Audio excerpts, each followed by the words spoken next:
Tauhid menumbuhkan semangat hidup merdeka.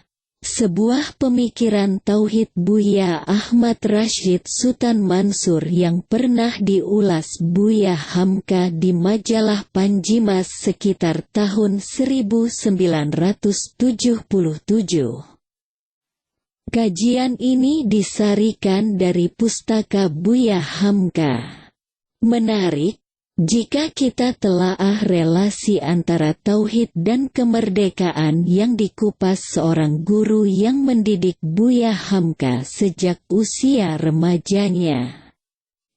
Guru tersebut bernama Buya A.R. Sutan Mansur, yang juga suami bagi Umi Fatimah Karim Amrullah, kakak kandung Buya Hamka.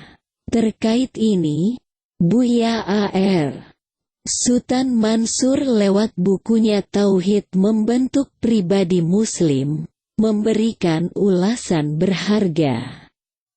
Dia menulis, mentauhidkan Allah adalah ajaran pokok yang disampaikan oleh setiap nabi dan rasul, yang diutus oleh Allah sejak awal sejarah kemanusiaan.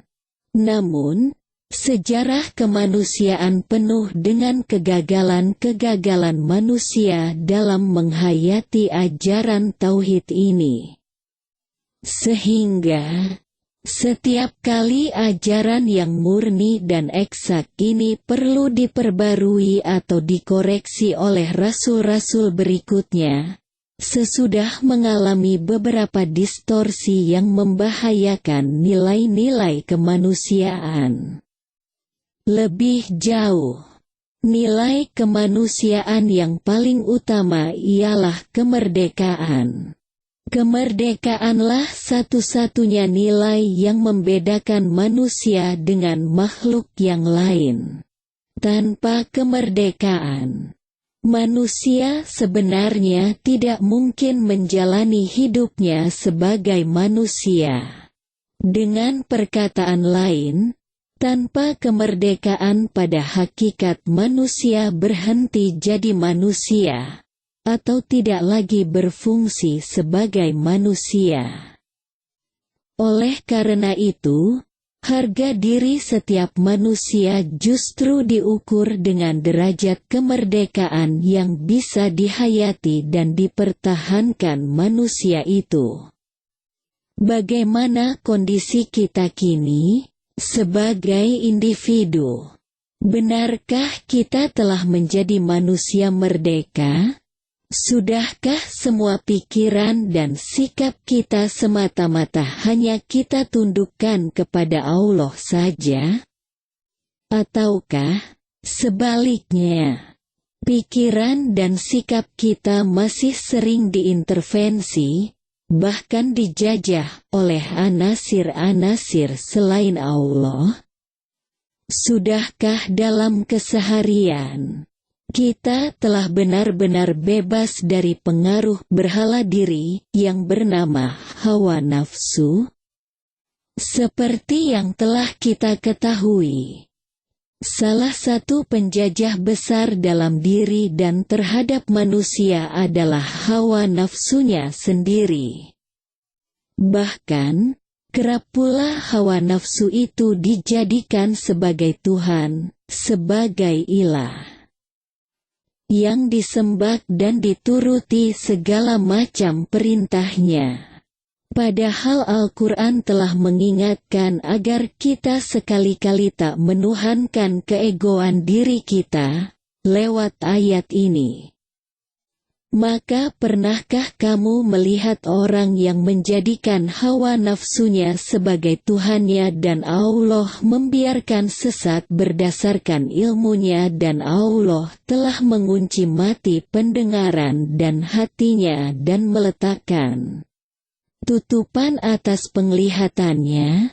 Maka siapakah yang akan memberinya petunjuk sesudah Allah membiarkannya sesat?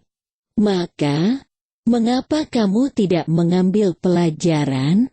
Quran Surah Al-Jathiyah ayat 23. Lebih lanjut, Cermati juga ayat ini.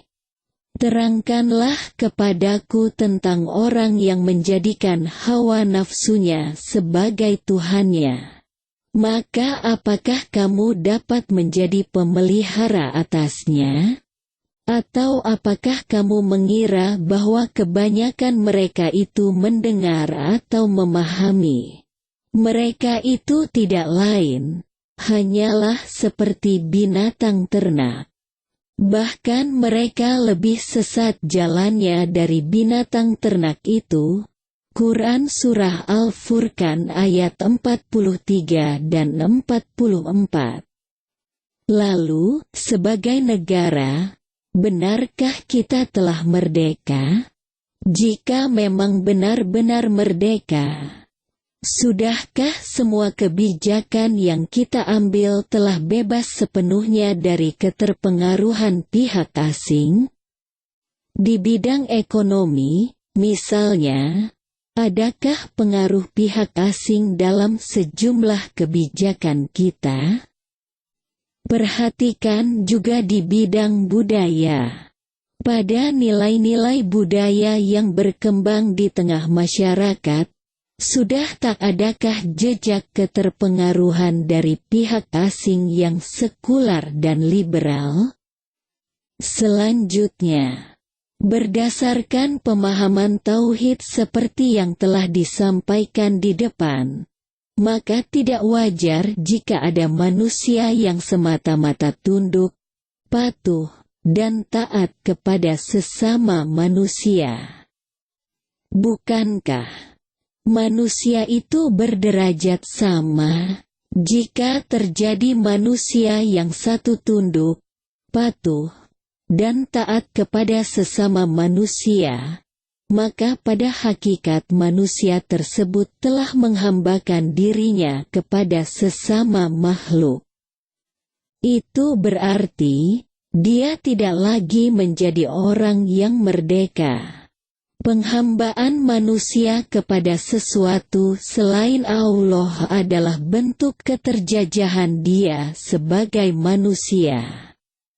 Makna penjajahan seperti di atas perlu dimengerti dengan baik, sebab sejauh ini pemahaman makna penjajahan masih klasik, yaitu penjajahan hanya dimengerti sebagai dominasi politik dan militer suatu negara atas negara yang lain. Apa solusi atas keadaan kita sekarang ini?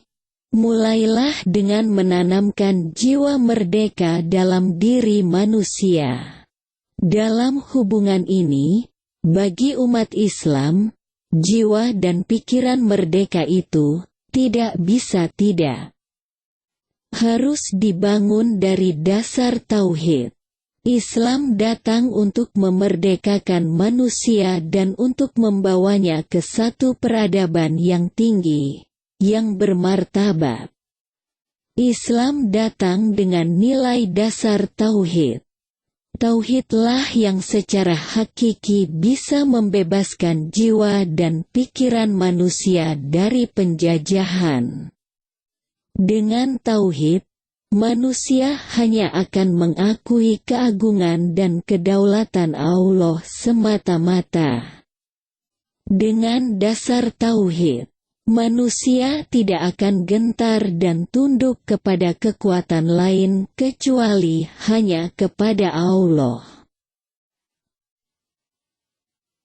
A'udzu billahi minasy syaithanir rajim.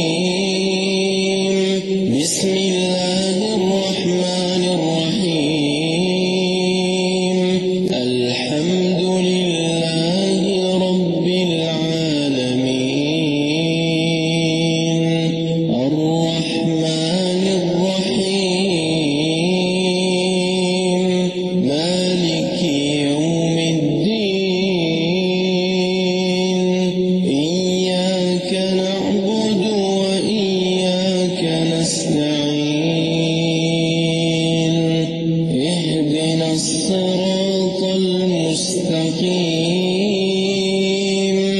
صراط